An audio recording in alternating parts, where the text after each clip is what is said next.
জীবনে কত মানুষ আসে না, কত মানুষ আসে আর আমাদের শিখিয়ে দিয়ে যায়। সবচেয়ে যেটা দামি জিনিস শেখায় সেটা হলো ধৈর্য।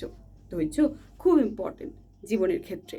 জীবনে চলার জন্যই ধৈর্য না থাকলে পথ চলা তো দূর, দুপথ চলাও হয়তো সম্ভব হয়ে উঠবে না, তাই তো? তাই ধৈর্য আমাদের জীবনে খুবই গুরুত্বপূর্ণ। সবার আগে যেটা আমাদের শিখতে হবে সেটা হলো ধৈর্য রাখা।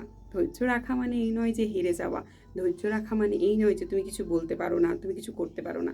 ধৈর্য মানে এই যে তোমার জীবনের অনেক বাস্তব তুমি শিখে ফেলেছো, আর সিচুয়েশন বা কোনো ঘটনা তোমাকে এতটা কঠোর করে ফেলেছে যে তুমি এখন ধৈর্য রাখতে জানো।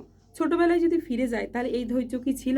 তখন যেটা চাই মানে চাই, তার জন্য কান্নাকাটি করেছি, হাত পা ছুঁড়েছি, মার অব্দিও খেয়েছি, কিন্তু তারপরেও কি আমরা থেমেছি? না, চাই সেটা চাই। বড় হয়ে কি সে চাই না? হ্যাঁ, সেই চাওয়াটা হয়তো পরিবর্তন হয়েছে, কিন্তু চাওয়া জিনিসটা তো আমাদের জীবন থেকে যায়নি। আমাদের এখনও কিছু না কিছু চাই। সেখানে আমরা কি হাত পা ছুড়ি, কান্নাকাটি করি? আর করি না।